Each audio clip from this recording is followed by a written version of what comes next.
Pemirsa, kembali lagi bersama kami di daerah Purworejo dan sekarang kami mendatangi peternakan bebek petelur tepatnya di daerah Purworejo di Wardana Farm. Nah, beliau dulu itu anggota DPRD dan sekarang menjabat sebagai ketua KONI. Nah, untuk omset beliau berapa nih, Her? Untuk omset per bulan itu sampai 240 juta ya. Jadi dengan kapasitas 5.000 bebek per telur. Nah, bagaimana kisah inspiratif dari beliau? Ini dari tahun 2025 ya. Nah, ikutin kita terus di Mata Asa ya. Oke? Yuk. Sebelumnya, assalamualaikum warahmatullahi wabarakatuh, Pak. Waalaikumsalam. Selamat siang, Bapak ya. Dengan Bapak siapa, Pak? Saya dengan Pak Abdullah. Ini wilayahnya di alamat mana, Pak? Daerahnya, Pak? Bagaimana? Alamatnya di daerah mana? Alamatnya ini di RT 6 RW 8 Kelurahan Balitono, Kecamatan Kabupaten Purworejo. Peternakannya di sini bebek ya, Pak ya? Bebek petelur ya, khususnya, Pak ya? Ya, ini bebek petelur. Sejak tahun berapa, Pak, Bawang mulai ini? Ya, baru tahun 2025 kemarin. Berarti 1 tahun ya, Pak ya? Ya, kurang lah. Dulu memulai dari berapa ekor, Pak?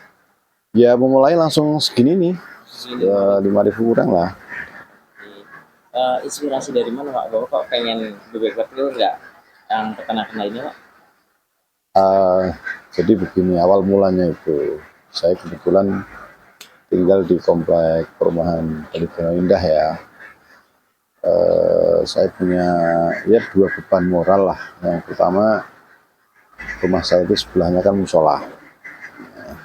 Kemudian ada imam musola yang sekaligus itu mengajar anak-anak mengaji, itu belum punya pekerjaan.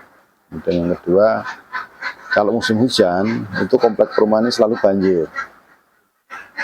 Nah, karena 2 hal tersebut kemudian saya merenung, saya berpikir ini bagaimana cara mengatasi banjir, yang kedua bagaimana cara memberikan pekerjaan pada imam musola tadi. Kebetulan menjelang Lebaran yang lalu saya itu kedatangan tamu yang memberi oleh-oleh telur bebek cukup banyak, 1 kardus itu. Lalu saya tanya, kok segini banyak ngasih telur? Oh, itu saya ternak sendiri, Pak. Kemudian bercerita saya kok satu tertarik, yang kemudian yang kedua saya berpikir ini bisa menjawab 2 persoalan tadi, karena satu bisa memberikan pekerjaan, yang kedua bisa mengurangi debit air yang masuk ke dalam perumahan dengan cara memasang tembok di sebelah perumahan agar airnya kemudian terpecah, tidak semuanya masuk ke perumahan. Nah, dari situlah sebetulnya awal mulanya saya beternak bebek petelur ini.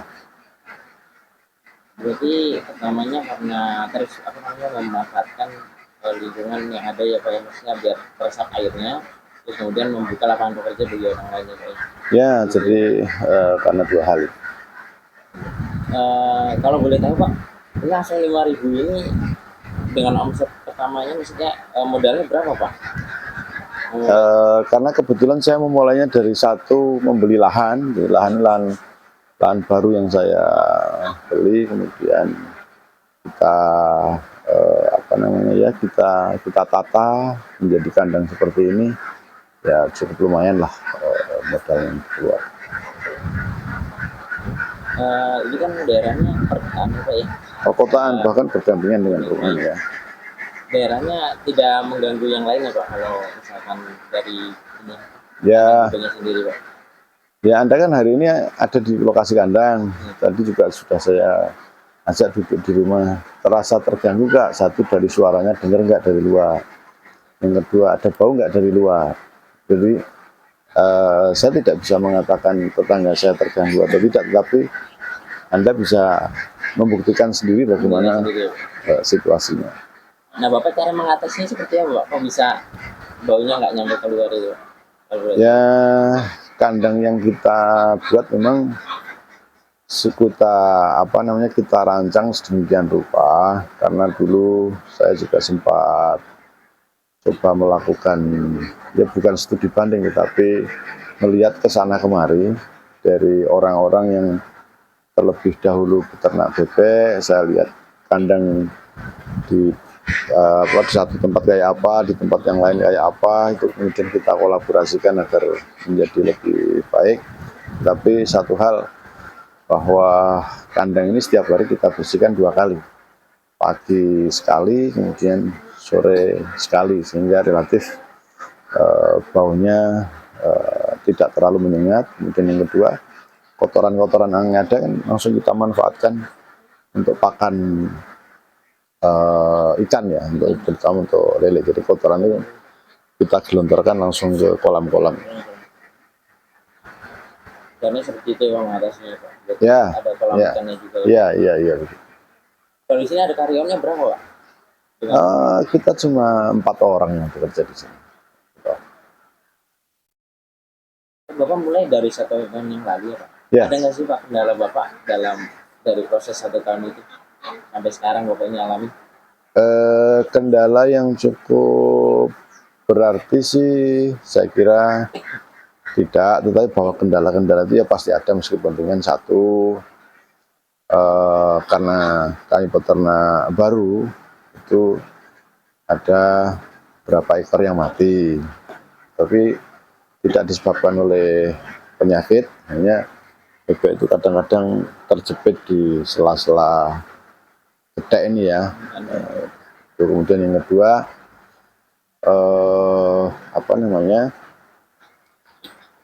pemberian pakan yang kadang-kadang awalnya pernah sedikit agak telat.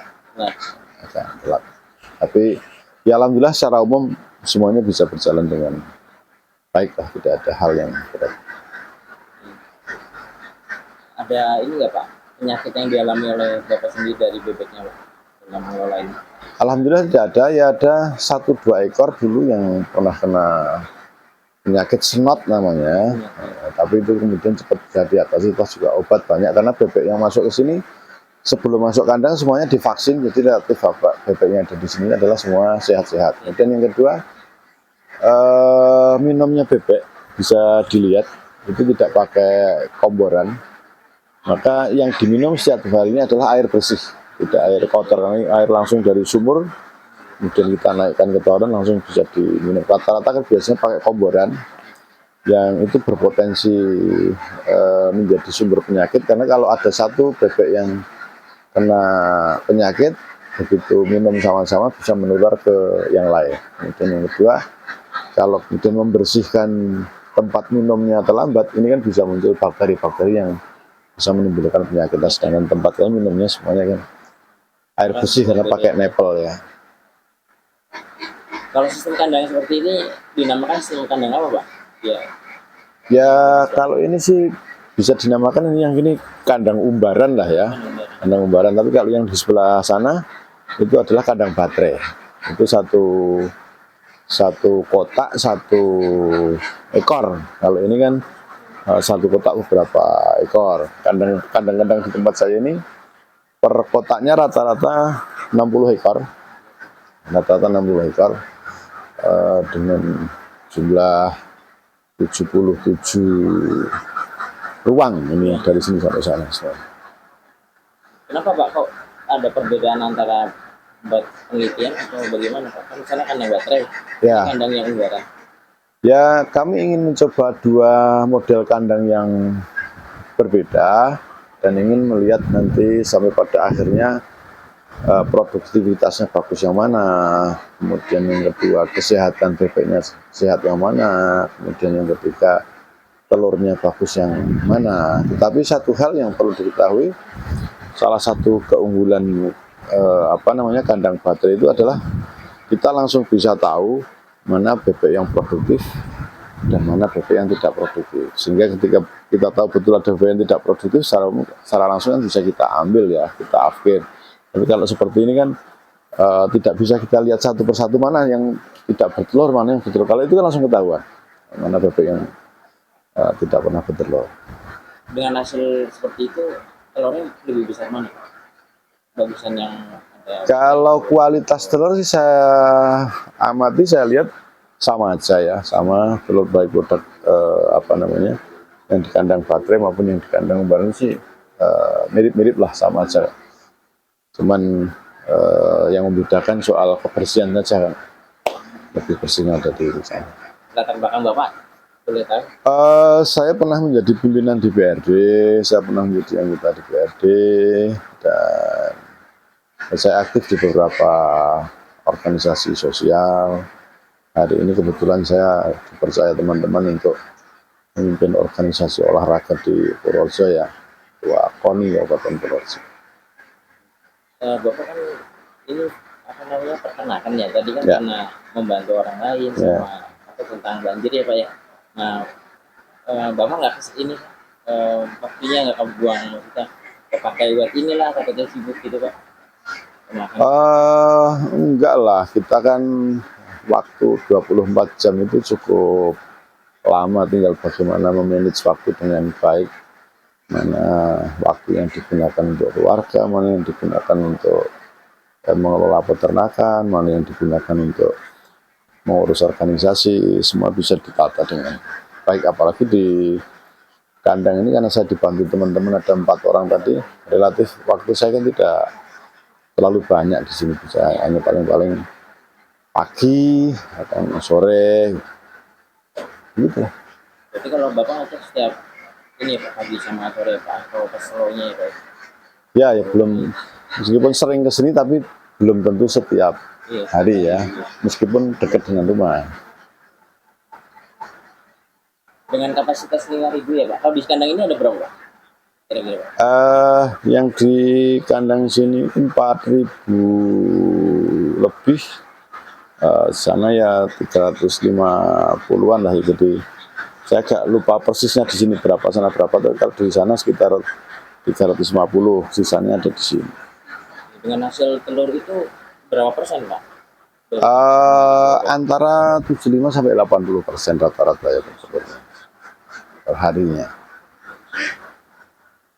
Berarti ini kalau telur segini banyak Bapak setiap harinya apa namanya ke masyarakat atau lemparannya telurnya ini Pak? Untuk pasar saya tidak ada kesulitan karena setiap 1 minggu diambil 2 kali, tiap hari Senin dan hari Kamis sudah ada pengepul petelur yang mengambil langsung ke sini tanpa saya harus memasarkan kemana-mana. Kemudian yang kedua, kami juga dapat customer atau pemesan dari para pemilik SPPG untuk melayani makan bergizi gratis. Jadi relatif soal market, soal pemasaran, alhamdulillah tidak ada masalah.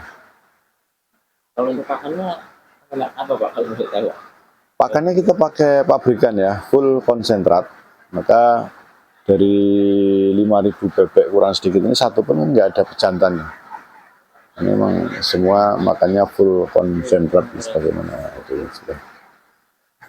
Berarti berapa kilo Pak sehari Pak?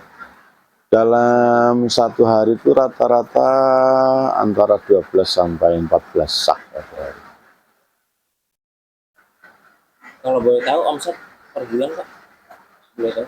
Ya Kira-kira kalau di rata-rata lah ya, kalau di rata-rata per hari itu ada 4.000 telur, kemudian harga telur itu rata-rata 2.000, maka dalam 1 hari omsetnya sekitar 8 juta, tinggal kali 30.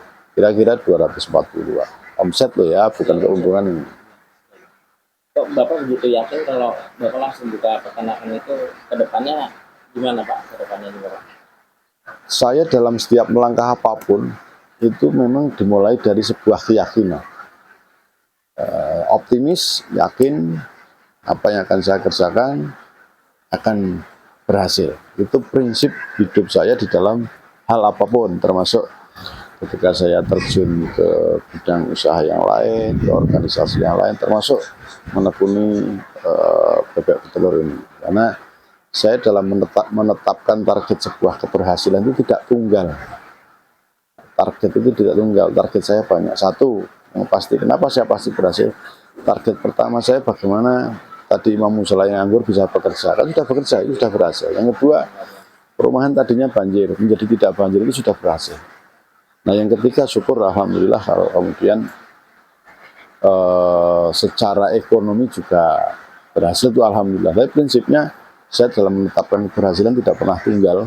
Maka saya yakin sepanjang niat kita baik, kemudian ikhtiar kita, kerja kita serius, maka Yang Maha Kuasa pasti akan memberikan jalan yang dan hasil yang baik. Itu keyakinan yang selalu saya tanamkan dalam diri saya. Kalau buat pemula Pak, kalau saran Bapak ini gimana Pak kalau pengen memulai Bapak peternakan atau pertanian? Kendala utama dari setiap pemula, apalagi generasi-generasi milenial dan Gen Z, anak-anak muda ini, faktor yang paling dominan adalah ada rasanya gengsi.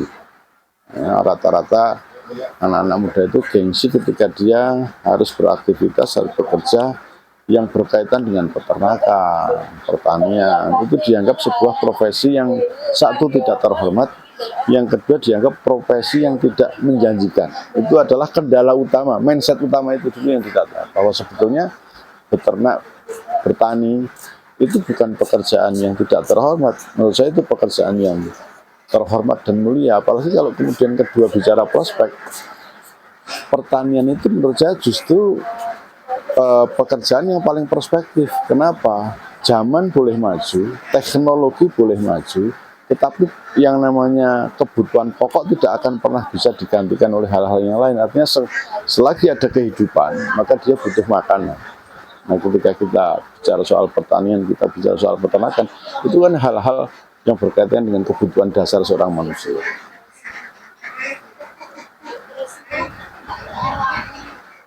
Kalau untuk modalnya gimana Pak, menurut jawabannya Pak? Kalau pemula misalkan belum punya modal Pak, pengen mulai peternakan, ada banyak cara. Yang penting pertama adalah ada niat, kemudian yang kedua mau bekerja keras. Modal kadang-kadang memang menjadi hambatan, tetapi sebetulnya modal uang itu bukan sesuatu yang tidak bisa dicarikan jalan keluar. Atau usaha-usaha seperti ini ada juga yang bisa membangun kemitraan, ya, membangun kemitraan. Kemudian yang kedua, sekarang juga banyak kok fasilitas-fasilitas dari pemerintah melalui KUR dan lain sebagainya. Ya, jangan kemudian langsung besar dulu, dimulai dari skala kecil dulu ya, untuk belajar, kemudian setapak demi setapak, sedikit demi sedikit, nanti supaya omsetnya meningkat dan lain sebagainya. Prinsip adalah sesuatu itu tidak bisa dengan instan, harus melalui proses. Kalau dilihat dari 1 tahun ini Pak, untung atau rugi Pak punya 5.000 ekor ini Pak? Saya tadi katakan, saya dalam dalam setiap melangkah, termasuk di dalam usaha apapun, target saya tidak tunggal, maka pasti beruntung. Pasti beruntung. Kenapa untung? Tadi saya mengatasi anak nganggur sudah, mengatasi banjir, itu kan sudah keuntungan. Nah, target saya tidak pernah tunggal. Nah, semoga secara ekonomi juga nanti dapat beruntung. Itu ya Pak. Ya. Harapan ke depan Pak untuk terakhir kalinya apa nih Pak? Harapan ke depan yang pertama terutama bagi anak-anak muda, karena kebetulan saya juga punya beberapa anak, jangan gengsi terhadap kegiatan-kegiatan yang berkaitan dengan peternakan dan pertanian.